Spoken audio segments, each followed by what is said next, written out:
speak to us. And we'll do things a little bit differently today, but I'll start off by giving you a little bit of background on him. I'll kind of talk about how we're going to class, but if you have the Parable of Sadhu and you haven't read it, go for it right now. You can ignore it. Sure, I'll speak up a little bit, sorry. So, Dean McLennan has degrees from Harvard Law School and Divinity School.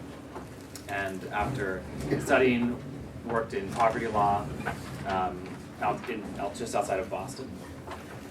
And then became the university chaplain for Tufts and a senior lecturer at Harvard Business School. And here at Stanford, in addition to his work as chaplain, he's also taught several ethics and society classes. I have some friends who did a sophomore college on the meaning of life, and also teaches at the business school.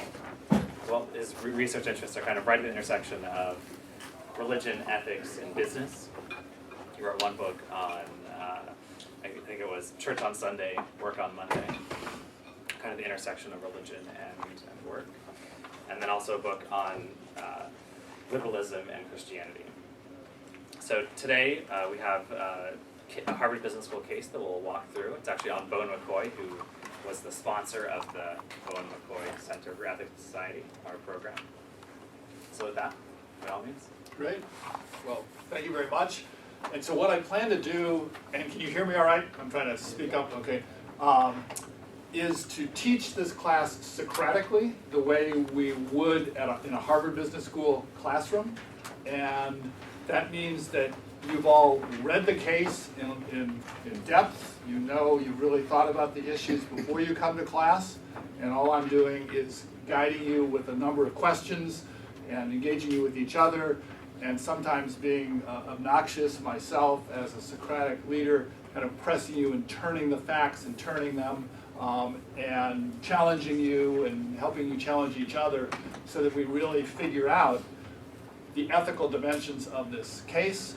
And you'll see over the time we have together, we'll develop a framework for thinking about ethical issues in general.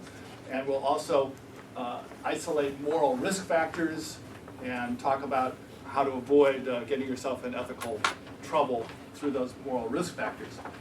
Now, given that only some of you are actually students for credit in this class, and others of you may not have read online with great care for many hours this case before today, I've handed around copies of a one-page summary. So please look at that as we go through the class discussion. And given that it's hard to read and also listen to somebody like me at the same time, I will actually give you the critical facts as I see them first here in a little mini lecture, and then I'll stand up and start walking around the room and putting stuff up on the board and generally acting like a Socratic teacher. So, in terms of the key facts, indeed this is the very Bowen McCoy who has funded the ethics program here at Stanford University, the center, and whose name is on the center. He was at Morgan Stanley, a Wall Street executive, for a number of years, and he also happened to be a ruling elder of the Presbyterian Church, so he was very involved religiously, and ethics are his life and blood, certainly since this experience, which happened in the early 1980s, so some 30 years ago now. And he was on a 2-month trek in the Himalayas on a sabbatical that Morgan Stanley had given him at the time. And the only other Western companion he had was a anthropologist named Stephen. And they were at a hut 14,500 feet, almost 3 miles up in the Himalayas. And that day, they were supposed to leave the hut very early in the morning, like 3 a.m. in the morning, and had to make it over a pass at 18,000 feet, where there were steps cut in the ice, which at this time, spring coming on, could well melt if the sun got too high in the sky, and if they melted, they would fall 3,000 feet to their death. So it was also quite a critical point in their journey, because if they didn't make it across this path, they were 1 month into the trek, that would be it for the second month of their trek on the far side of the pass. So this once-in-a-lifetime trip that he planned for on the sabbatical would be cut short, cut in half. There was personal danger to him in terms of the fact that he'd suffered altitude sickness on a previous trek through the Himalayas. And he'd suffered that altitude sickness at 16,500 feet, so 1,500 feet below the pass they were going to be going over. As you may know, altitude sickness can lead to nausea, difficulty in breathing, paralysis, and eventually death. So not only was he trekking and climbing that day, but there were other parties from other countries around at the time. There were 4 backpackers from New Zealand who were ahead of him. There was 2 Swiss couples who were behind him on the mountain, and further down was a Japanese hiking club that had a pack horse that they had supplies on. Now, his group was pretty well set up. They had not only himself and Stephen, the anthropologist, but they had Sherpa guides and Nepalese porters who were carrying their equipment and food and so on. So what happened was at about 15,500 feet, so that's 1,000 feet of hiking above the hut where they were staying overnight, a New Zealander in that party of 4 came down the trail carrying the body of a barefoot, almost naked Indian holy man, a sadhu, hence the title of this, The Parable of the Sadhu. And he was basically lifeless, and they couldn't figure out what was this guy doing on the mountain. It looked like maybe he was a pilgrim. There was a pilgrimage place at over the other side of the pass called Muklanath, and that was easily accessible by a caravan route. And so what was this guy doing, in this kind of situation? The New Zealander leaves the body with them and says, you've got all these porters and all that, and you can handle this, I got to go on, and he leaves. And the Bowen McCoy himself takes a pulse, and they begin to dress, and he does have a pulse. They dress him warmly and so on, and he actually revives enough to be able, he can't walk, he can't really move, but he's alive, he's breathing, and not speaking much, and they can't speak his language anyway, so there he is. And then McCoy says, Bowen McCoy, without a great deal of thought, he continued his route up the mountain because he had to get across 18,000 feet, and if he didn't do that, the ice steps melt, he might die, altitude sickness, all those reasons. And Stephen stayed behind with the porters and some of the guides, concerned about this Indian holy man and what they might do. The Japanese party comes up behind them. They have some more food and drink, and after a while he's actually able to eat something and drink a little something, but they're asked to take the horse and get him back down to the hut where they started at 14,500 feet, and they refuse to do that, saying we've got to make it up over the pass ourselves. And then Stephen asks the porters to take him down to the hut from their group, and the Sherpa guide says, no way, I'm going to let my porters do that. The energy it'll take for them to get him down and then get everybody up over the mountain and split up our party and so on, it's too dangerous, won't do it. So they end up leaving him 500 feet above the hut in the sun, sitting on a rock, sitting on a big rock, throwing little stones at the Japanese dogs that he's worried about. And you should know that in this hut, even if he got to the hut, there's no food, there's no medical help, there's no heat. I mean, it's just a hut there, some shelter. If you really were going to help this guy, you should take him 2 days back down the trail to the nearest village where something more could be done for him. And that isn't actually in your case. The nearest village is two days away. So the case ends with this line, we do not know if the sadhu lived or died, or at least the material I've given you, because those of you who read the full case, you get a lot more detail and Bowen McCoy's own analysis and so on. But basically, from what you have, we do not know if the sadhu lived or died. So my first question to you is, if you had been in Bowen McCoy's situation, how would you have responded to this sadhu being dropped at your feet? What would you have done? Yeah. I'm not sure that I understand. Before the men came to, had Bowen McCoy already continued on his trail? Was he way ahead of the other people and left his friend Stephen behind with the Sadhu? No, he knew the Sadhu was conscious, and he knew that he could eat a little something. He knew he wasn't able to walk, but no, he was, But he'd they been were all revived. still together. Yeah. Well, but then Bowen McCoy took off ahead of Okay. Stephen and some of the porters and Sherpas, but with some porters himself. So the party was splitting at that point. Yeah. Question, is the interest of all the people to get over the pass a matter of achieving an ambitious goal for the accomplishment, or is that a matter of their own survival? Just a clarification. In other words, if they help the Sadhu and they deplete of energy, does that mean they abandon their goal, or does that also put them at risk? Both. Because if they stop right where they are and go back down, No problem. then no risk to them, but of course that's it for the rest of the journey. Right. If they try to take the Sadhu back up, if they try to leave him at the hut and go back up and so on, then you do have risk factors, because if you don't get up there, you're starting at 3 in the morning, if you get the sun too high in the sky, melts those steps, later in the day you could slip and die along with a number of porters and Sherpas and all the rest. Thank you. Okay, So, so what would you do? I don't want to keep clarifying too Yeah, much. that's all right. I want I you got to it. kind of get into the case here, yeah. all right, radical idea. I would ask myself, how willing am I to abandon my goal? And how much is it worth to me?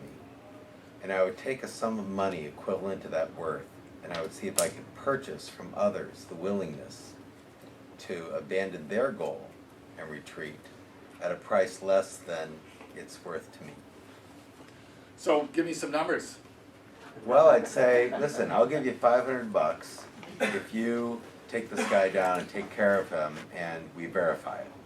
Because I want to continue, and it's So who are you giving the $500 to? to whoever's willing to take care of the Sadhu and abandon their goal. Okay, just so passing is out this this part of your group, or are you paying the Japanese No, I'm paying the behind it? Japanese, the other guys, I'm paying them. And I'm going to have some, I'm going to make this up, some kind of verifiability around it. Okay, But I'm putting a price on it. Okay. And if they won't take the money, I'll do it. you'll do it.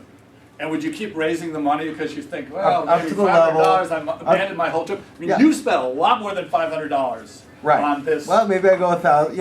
I'd put a price on it, and at a certain point, I would be the one to buy it.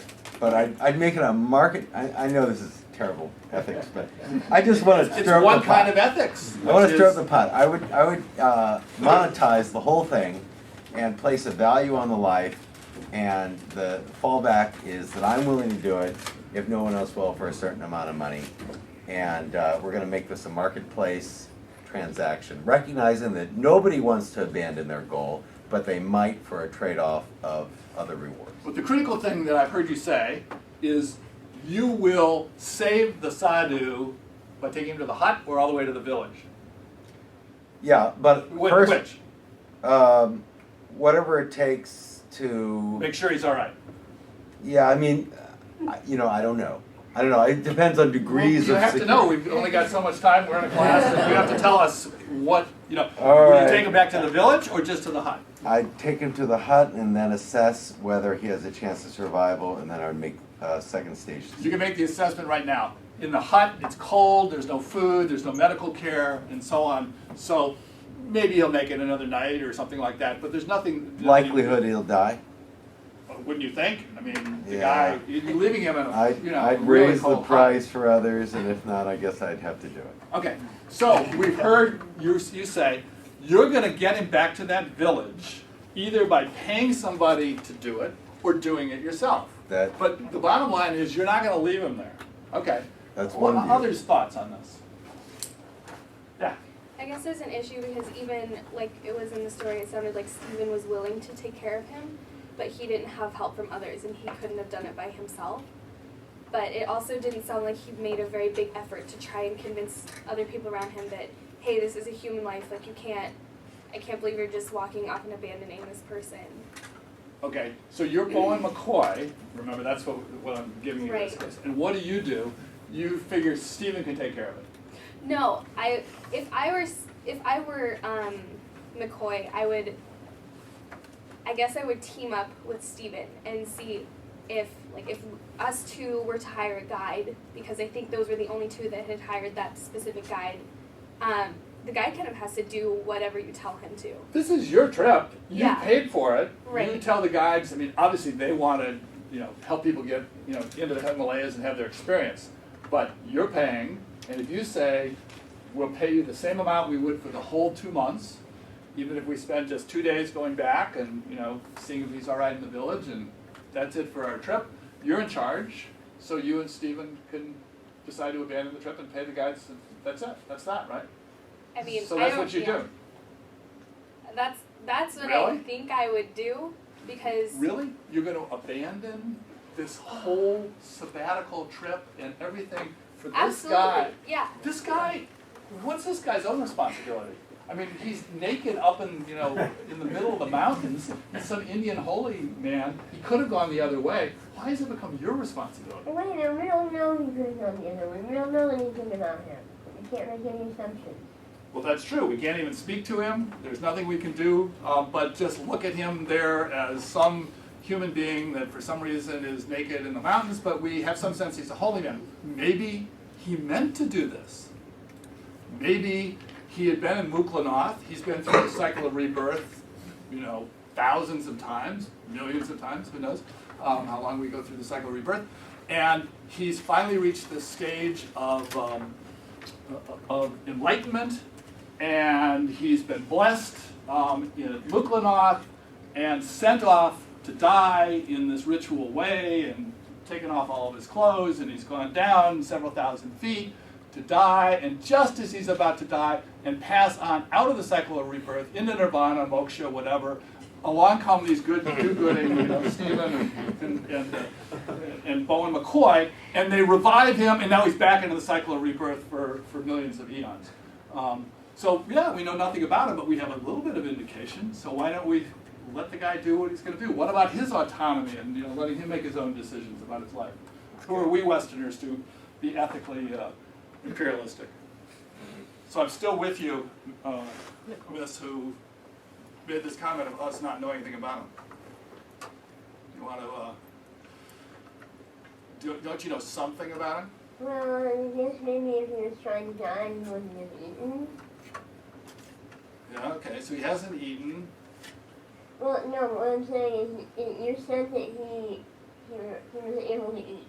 He took He's now able to eat, yeah. He took food from the people who were helping him. Right, I would have thought that if he was trying to die, he wouldn't have done that. right. Good point. So now we know something else. He's No, actually eating, rather than if he was trying to die, he presumably would have refused all of that. And, yeah. Yes? Are there no Sherpas who could understand anything he says? Nope. They speak different languages. So we do not know what he really wants. Nope. Yep. There's a book called Dead Lucky. I don't know if anybody's read it.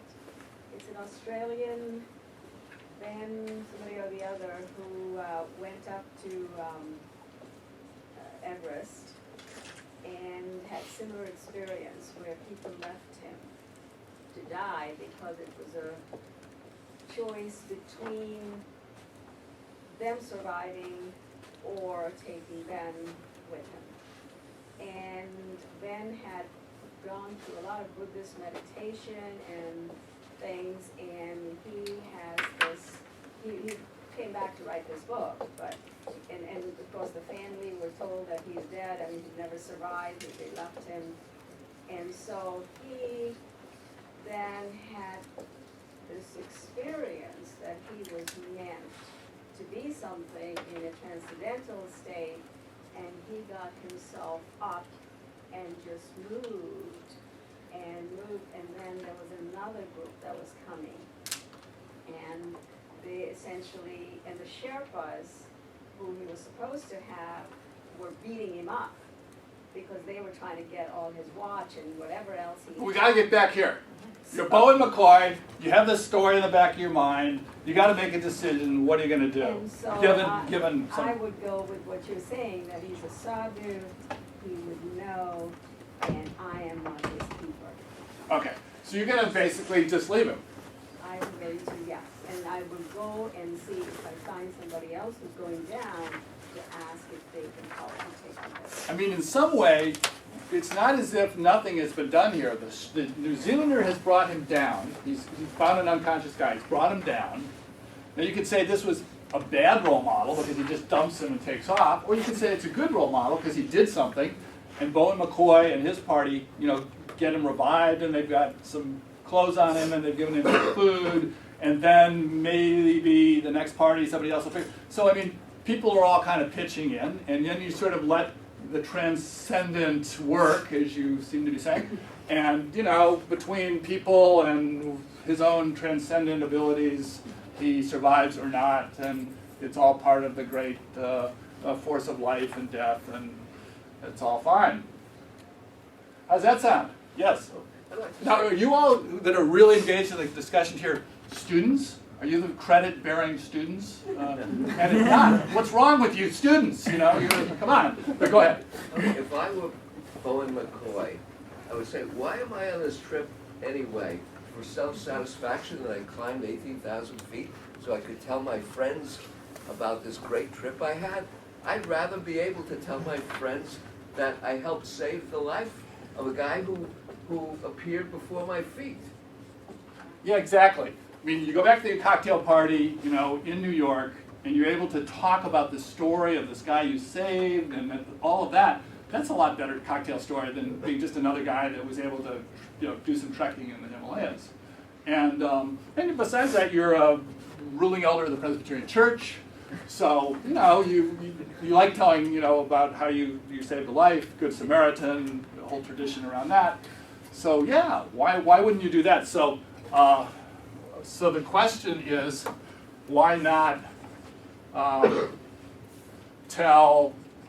Well, I guess the real issue is what's my goal? You were saying. What's the real goal here? And we don't really have clarity in the case about what the real goal is, except we know he's a Wall Street executive, and he's used to setting goals and reaching them, and he's probably competitive, and there's a few things you might know. Let me get a new person into the discussion. Yes. Oh, wait a minute. I have a student here. His name is Derek. Go for it. So I was just, I just want to also talk about sort of along the same line, all right, so he abandons this trip and he goes to the village and whatever, and he doesn't get to have the Great Summit experience, but he is a Wall Street executive, and he's probably going to have several more once-in-a-lifetime opportunities, and this Sadhu is, now you can talk about how maybe he wants to die, but we don't know that, and I don't feel comfortable just letting someone die on the assumption that they probably want to. So, basically what's at stake here for the Sadhu is, the rest of his life. That's his once-in-a-lifetime opportunity. And for McCoy, what's at stake is one of possibly many once-in-a-lifetime opportunities that maybe we have to give up in this case. Okay, so he could pay for another trip, and come on, this guy's dying. It's his one life, but why is McCoy the one that has to do this? Why shouldn't the New Zealander have done it? Why shouldn't the Japanese? Well, maybe he should, but nobody else is going to do it. So you have to assume. Unless you're willing to go in and delegate it to somebody else, which is kind of what the New Zealander did. And I guess in a way it's kind of what McCoy did, but... So he's fine. He's off the moral hook. He did something. I don't know. Okay, you don't think so, I can hear. So that means, and we do this all the time, right? We know that when we're on, a New York street in the middle of the winter, and we see a homeless person there and calling for our help, and you look around and there's not anybody else, we always stop, we always help, we figure out what are your needs, we make sure we get them to the nearest shelter, and if nobody else, you can't pay somebody to do it, you gotta do it yourself. We do it, we take them to the shelter. So that's something we do all the time. So why wouldn't you do it in this case? Sir? So I don't, at least for me, I think a lot of it, talking about the goals and stuff like that, at least especially if he's a religious person, you know, you shouldn't be doing things for the end goal and like the glamour. You know what I mean? It's about doing it because it's a moral responsibility and a moral obligation to your fellow man, your fellow human, you know. And so, I feel like. What is this moral obligation? It's the idea that of just being obligated to other people to help them out in times of need, basically. So not just to save a life, but to help anybody in times of need. Right, and I'm by no means saying that people follow that because that's far from the truth, especially like in today's age. But do you? Do you stop for homeless people and not make all sure the that time. they get? No, definitely not all the time. But like there's studies and stuff like that that have shown, like there was that one study where like theological students or whatever are passing by a homeless person in this study, and Listen up, everyone. they- This is a great study. yeah. So they have This is Princeton theological students. Right, and so then let me just help yeah, a little yeah. few of the facts, because they divided the students in this study into two groups. One of whom we're going to go tell undergraduates at Princeton about job opportunities in the job market. The other we're going to go and tell them about the story of the Good Samaritan Yeah. in the Bible that these students had Right. read. And then they redivided them into three different groups. The time. One, and time was the issue. Mhm. So some of them were told the classroom's 10 minutes away. You got 20 minutes to get there, you know, no problem. Others were told the classroom is 10 minutes away. Oh, you got 10 minutes to get there. And the other group was said, ooh, we're sorry, we talked to you too long. The class is 10 minutes away, but you only got 5 minutes, you know, to get there to start a class, so you're gonna have to run or whatever. And then they drop this Yeah. bloody Sadhu type, this bloody person halfway along the route. And then what happens? So the people that are most pressed for time end up passing right by him, even though they're going to go give this lecture on the Good Samaritan. 90% of the people pass by him. And these are theological students. So you have to kind of ask yourself, like, not only like what factors are influencing my decision, you know, how preoccupied is my mind with things before I can even think about stopping and helping someone, but like the fact that it's just extremely difficult to even project how you would act or feel in a certain situation without actually experiencing that situation. You know, if you were to ask those theological students, yeah, they'd probably all say, yeah, I'd help someone like that. You know, but then the fact of the matter is, because they're pressed for time, they're still 90% of them are passing this guy up. So first of all, the study found that it made no difference if these theological students were going to teach the parable of the Good Samaritan or to talk about job opportunities in terms of the results. And what did matter was time constraints. More than 2/3 of people actually stopped in either case when they saw this person, if they had 20 minutes. Right. I think it was under half that stopped, but still 40-some% stopped if they were right on time. And the people who were under these severe time constraints, yeah, only 10% stopped. So the big issue is time constraints. So I put that up as a factor that we should. But and Bowen McCoy's got some time constraints. Yeah, going on, absolutely. right? Okay, sir. The two major factors at play here, I think, are really the conflict of moral obligation and self-obligation. So, I mean, we have there under loyalties, there's the self, but also there's something there that's a fourth thing. It might be religion, it might be some abstract sense of justice or morality, but in any case, there's some idea of altruism versus self-interest here. And this is usually pretty clear cut when you have all the resources to make a clear choice, but I think this parable is actually very, very related to the question of, is it ethical for a starving man to steal a loaf of bread? Again, there's a question of self-interest versus the sort of theoretical moral right. And do circumstances change the obligation? It might not change the moral obligation, but the sort of combined obligation. Okay, so, but stay with this for a moment. If you're a Christian and take that seriously, then one of your loyalties in this circumstance should be, you know, you've heard the story of this Good Samaritan who actually stops for the bloody guy along the road from Jerusalem to Jericho, while the two religious leaders don't. And Samaritans by that time, by the way, were the hated foreigner, not part of Jesus' religion. So he picks for the neighbor, the outsider, the stranger, almost the enemy, not the people within his own tradition. So if you're a Christian, you might think that that's one of my loyalties, I should do something about it. maybe if you're a Hindu and you know a little bit more than a lot of us in the room do about stepping out of cycle of rebirth and what Muklanath is about and all of that, maybe you might make a different decision based on your religious loyalties.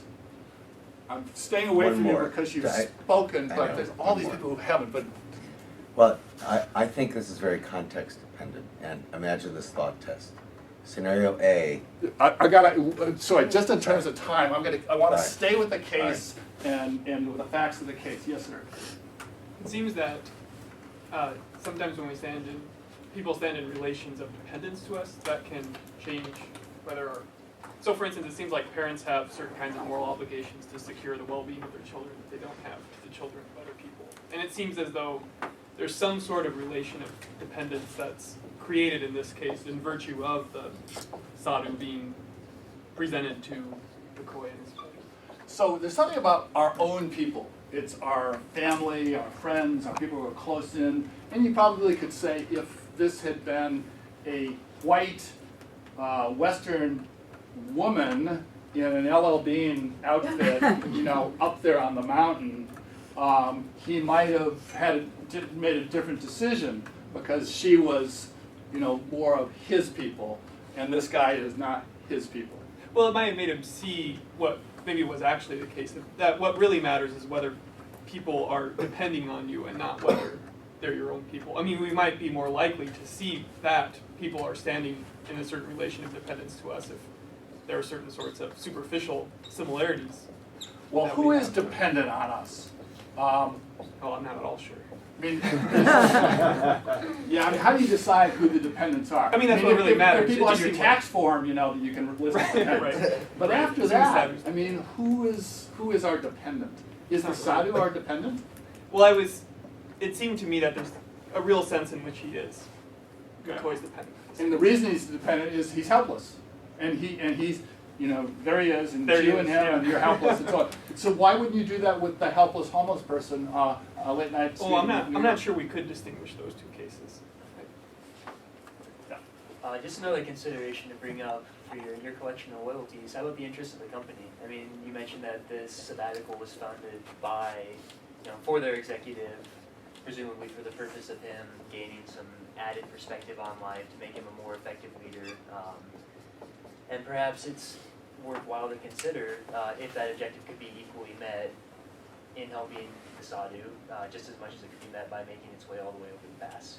I mean, the whole purpose of the trip, not necessarily, maybe you only need 1 month to achieve everything that you went out to do. So are you thinking part of this is Morgan Stanley deciding, you have to have in the back of your mind, does my company think it's better for me to help this Sadhu or to reach a goal that I've set for myself?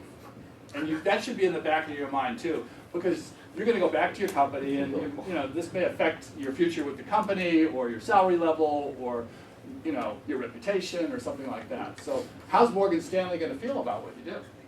Well, sure. I mean, if you take a month off at the end of your trip, they might ask you, fairly, well, what happened? I mean, you blew a whole month, just to help some guy, and you had, the past to get over, and yeah, exactly. Well, you've also, if you're talking about his company, you've also talking about his religious hierarchy. If he's an elder in the Presbyterian Church, what are they going to think about his various goals? Yeah, so we're back to the religion, Well, I'm talking internal religion versus external hierarchy. So we've got two kinds of religion. We've got hierarchy, and we've got his own personal morality or something that comes out of it. And I'm also wondering why the doctor ever approved him to go on this trip, considering he's already suffered from high altitude. Yeah, he's, it's a New York, executive. He's already sort of bending the Challenges. rules about his own health. Yeah, challenge. It seems to me that we might learn something by considering our sort of gut reactions to the two cases here. And it seems to me that if he goes back to his company and he says, I couldn't do the second half of the trip because I had to save a guy's life, I don't think anyone is really going to seriously question the moral value of that decision. I don't think anyone's going to say you should have let the guy die to fulfill your mountain climbing dreams. Yet, in this case, obviously, with his decision he did make, we do have moral questions. We do have some discomfort in our direct response to it, which doesn't necessarily say anything terribly significant, but it does, I think, shed some light on what we make of this. So part of gut reaction is often we talk about the front page of the New York Times test, or the can I look myself in the mirror test, or can I sleep tonight test. When you do things, moral decisions, you need to have some kind of quick heuristic to be able to say, well, how does my gut feel about this? How sound is the action? How sound is the decision? Yeah. My gut automatically, before you got into all the other details, was that I would go all the way down with the person and forget everything else. And why would you do that, given, again, all the money you've spent and the guy's own responsibility and other people can help out? And That would just, that's my gut. And do you stop for homeless people too? Pardon me? Do you stop for homeless people? Actually, I do. Tell us a little bit about what you do if you run into this guy in New York streets, New York City street. Well, we've had different experiences. I was with my husband in San Francisco, and we were in a car, and a woman stopped us with a knife. And so we were scared, but we stayed. We called the police. We made sure that someone was there that could handle the situation. She was scared about someone else. Well, that's a but good as far story. As That's gutsy. But for him, if he's going to look at just a quick answer for himself, if you look at his, as the other woman brought up, his health, what if in the next 6 hours it's him up there who's unconscious? Are the other people going to say, well, sorry, we'll just bring you down halfway? I mean, it could be happening to himself in another few hours. It actually happened to him on a previous trek when he had altitude sickness. And what happened, he was brought back down to a village where he spent many days recovering in one of these villages in the area. So he had direct personal experience of doing that and of recovering. And he claims that was the best experience he had on the whole trip, because he got into the culture and the people and understanding what's going on. What's that? That happened before this. This happened on a previous trip. And he still went to it. And it gave him great cocktail stories, obviously, back in New York, etc. Now I'm being a little bit, I apologies to Bowen McCoy. I try to teach this case as if he's in the room, because I've taught it with him in the room before, and I've watched him teach the case. And he's a very sensitive guy who brings out all of the issues and ultimately tells us he feels very guilty about the decision he made. So he ends up, after the trek, with 3 more months left in his sabbatical, going to the Pacific School of Religion here in Berkeley, and and spending some time here at Stanford as well, but at the Graduate School of Business, but doing a lot of thinking about this, and ultimately writing this case, which has been taught for literally decades and very effectively in many different settings, where he gets criticized, as some of us are doing here today, and the teacher has to be careful. He's given us this to struggle with, including self-revelatory materials, like the fact that he had this experience himself. Okay, yes? Are there any legal consequences for leaving somebody to die? No. I mean, I'm a lawyer as well as a minister, so I say that, I should say that with some care. You have to look at the local jurisdiction, you have to, and so on. But generally, the common law rule is, unless you start engaging yourself with somebody, once you get engaged with them, then you have responsibility. But if you just sort of pass them by and you don't have any nexus of responsibility, where did we have that? You don't have any... They gave them clothing. Yeah, but once you get involved, yeah, then you do have some responsibility. But they weren't involved in the first place. The guy who brought the guy down was involved. The New Zealander So really, guy? maybe the responsibility. Maybe it was his responsibility. It'd be an interesting legal case, but generally you should just know. And that's why, actually, they've created so-called Good Samaritan laws for physicians. Because if somebody, on an airplane and, has a problem or whatever, and a physician gets involved, it used to be under common law that now because you're involved, you've got to make sure that you're completely involved as a physician. And you can be, there's malpractice, repercussions, and so on. But then a lot of states said, well, this is stopping a lot of physicians from getting involved in the first place. So we'd rather have them involved even imperfectly or partially, or they're on their vacation, they don't, whatever. So they pass Good Samaritan laws saying physicians are not liable for anything they do when they help in these kinds of circumstances.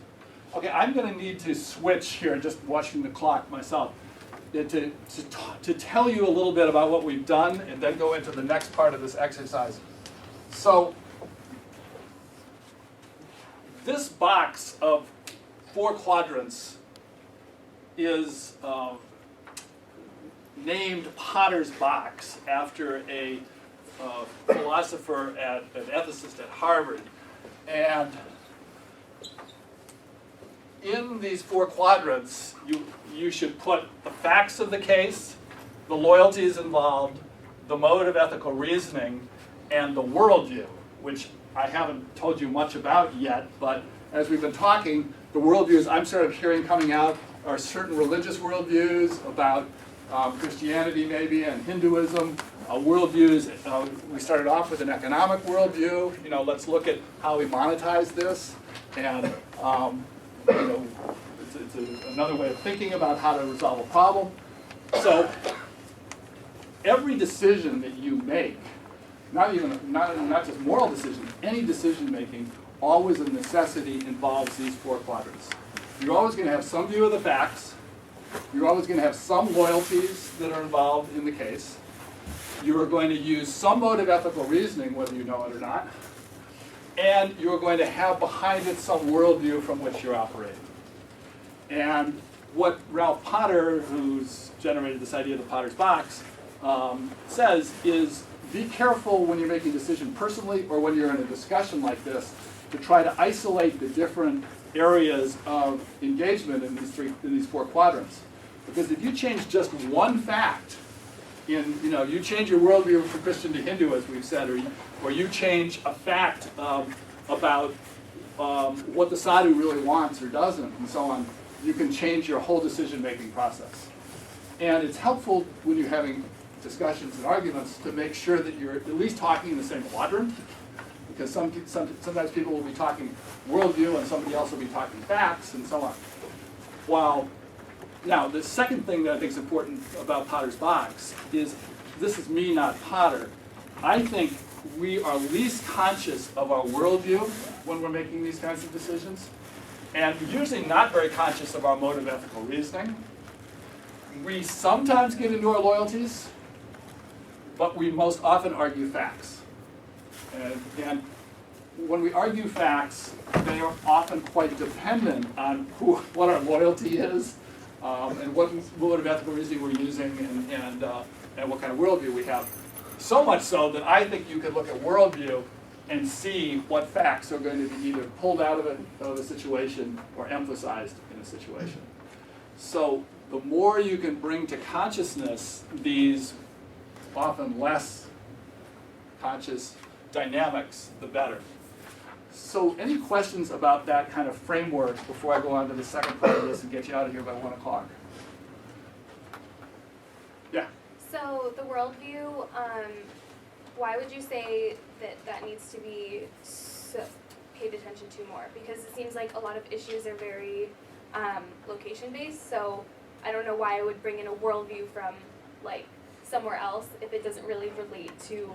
I mean your worldview, your assumptions about the nature of life, your assumptions about other human beings, okay. Your assumptions about who you are, about how things operate, how you frame your moral universe. So that's not the mode of ethical reasoning? No, by worldview I mean your basic mindset.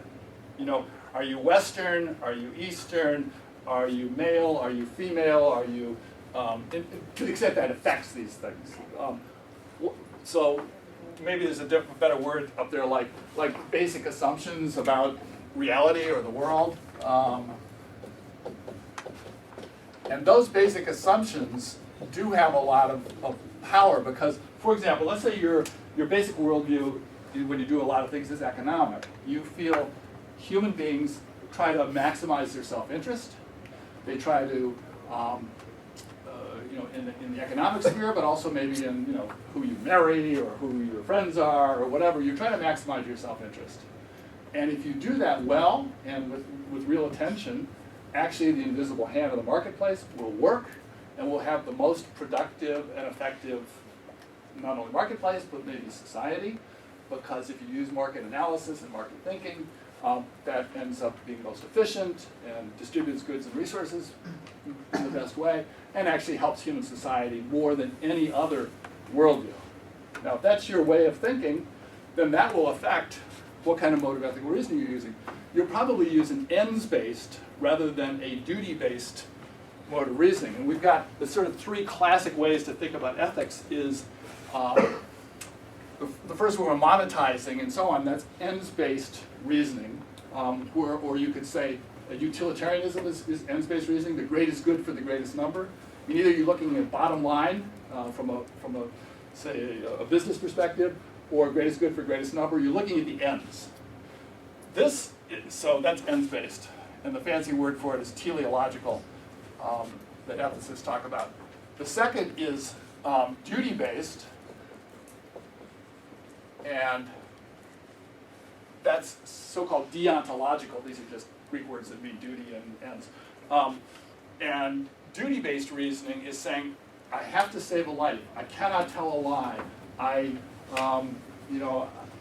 There's certain basic duties. Do no harm. Help people in need. These are duties. And I need to act on those duties, even if they don't produce the greatest good for the greatest number, or even if they don't give me the best bottom line financially. I need to do that. So that's a different way of thinking morally. And then the third way, I'm going to call these gut reactions virtue-based. It's not exactly correct, but that there's basic things that you have as human virtues of courage and of integrity and of honesty and so on, and you work on those during your life in such a way that your immediate instinct out of your virtue is to do something without doing a lot of this, analysis. As you were saying back there, before you put all this stuff up on the board and started frameworks and boxes and all that, what does your gut say?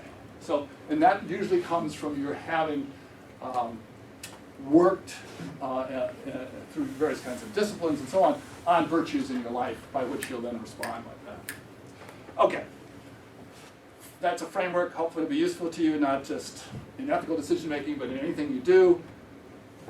Framework number 2, I hope we can get to in 9 minutes, which will come out of our trying to figure out why did Bowen McCoy do what he did?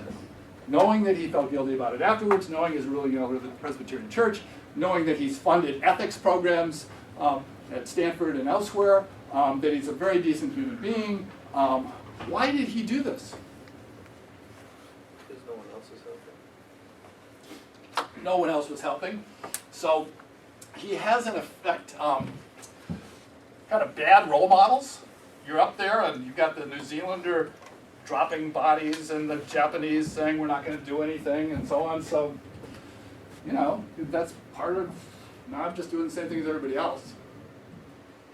Okay, and we did talk about time pressures, and we have a really good case for that, yes? I think our society is so goals-oriented. Goals, yeah. So we talked about that, this guy he has a superordinate goal. I want to get over that mountain, and he's not going to easily abandon that goal.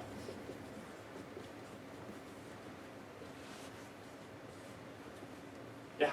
He's under a high level of stress. Stress. This guy's really stressed out.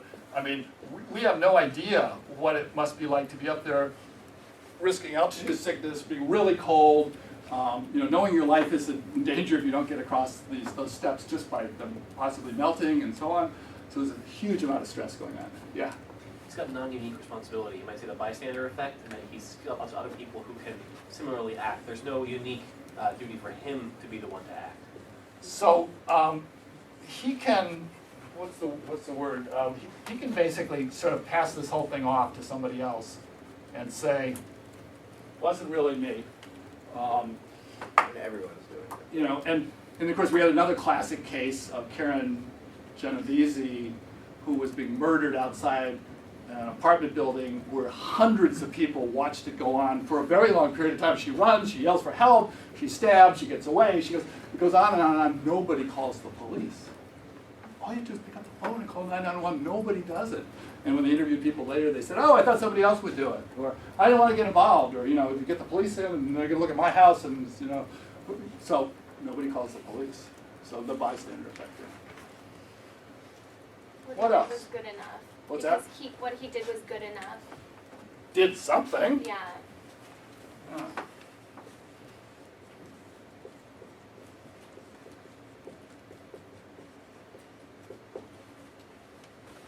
Yeah. He also doesn't know that his efforts to take this guy down will make any difference because he could still die. So, yeah, I mean, you're going to put a whole lot of effort into this, and you're not really clear about results.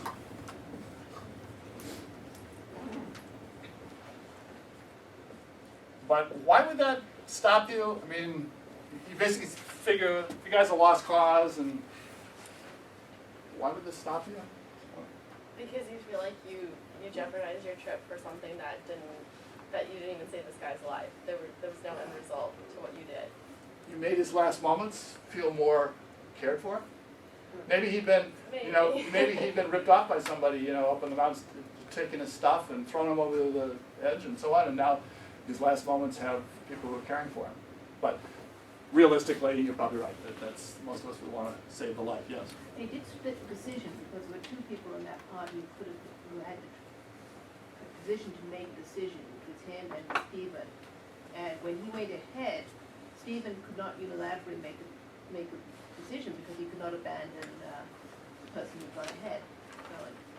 Yeah, and split the whole party. Then they put the Sherpas and then they put everybody at risk. Everybody at risk.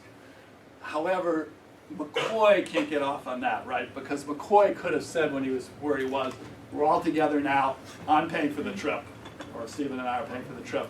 We've decided this is what we're going to do, and then he could have done it. So, right, but when he went ahead. But when he went ahead, it puts, now we can't really blame Stephen in the same way. We can't. In fact, Stephen feels really upset about it, comes up to him at the very top. How does it feel to contribute to the death of a fellow human being, and so on. So Stephen, a Quaker, by the way, in terms of his religious background, doesn't get over this easily. Right, but I mean, once Bowen had gone ahead, the decision had sort of left Stephen's hands because he could not unilaterally make such a decision. Right.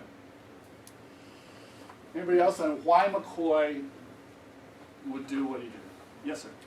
Well, there was no context of relatedness. So again, if this had been a Western woman, LLB outfit, and so Or if on. he'd known this guy's family. Right. Or, and the other thing is, I'm going to sneak this in. Suppose this is the third time in a month that a sadhu has wrecked a trip. Right. Right. So that's what I mean by context. It's not just the individual episode, it's the entire narrative, and whether you see yourself as in the right time in the right place to save a life, or I'm part of a system, you give to the poor and they go out and buy alcohol and we're enabling more of this. Right. So, and this obviously relates to homelessness and how we respond and so on.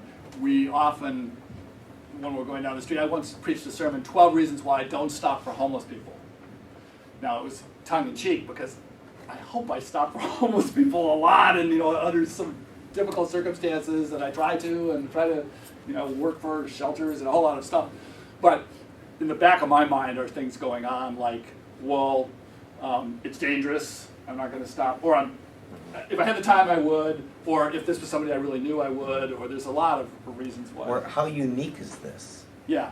Uniqueness makes me want to stop. If this is a pattern.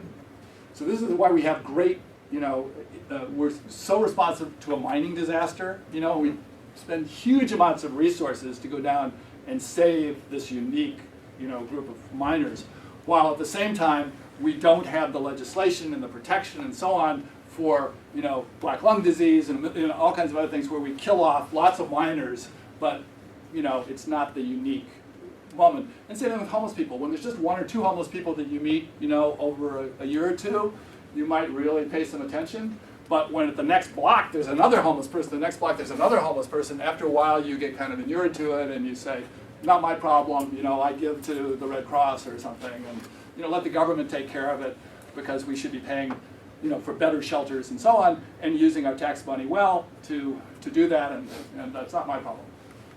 But of course, if you're also saying we should have lower taxes, then maybe it is your problem. But okay, so the point of this is to say that we all have moral risk factors that we encounter on a daily basis in making decisions and moving about in our lives. And I carry around in my wallet a card that I made up for myself from this case years ago called Moral Risk Factors in Living an Ethical Life. And if one of these risk factors is operating, I know I'm at moral risk. If I'm under time constraints, we know I'm under moral risk. If you add to that some bad role models around me, that increases my moral risk. And if I have this superordinate goal that I have to get to, even more of a moral risk, and on through the list. So, and this is pretty close to the list that I worked out for myself. Urgent personal goal, negative role model, possible way out of this, stress, time constraints. So all the stuff that's here, I guess the only things that are different on my card is when you reach critical junctures, like gotta get over the pass because the ice steps are gonna melt and it's halfway through my trip and so on. You can reach these kind of critical junctures or denouements in your personal plot or something. That puts you at moral risk in these critical moments. And then when an unexpected and unwanted event intervenes. I didn't think I was going to run into some naked sadhu. I'm just trying to climb the mountain, So it's unexpected, it's unwanted, and it puts you at moral risk. So those are the things that I have on my card, and this is a nice list here if you want to take this away, put it in your backpack and whatever, carry it around. I suggest doing that because these are the kind of factors that really do put us on a daily basis at moral risk. That's the two frameworks. Thank you for your time. It's 1 o'clock.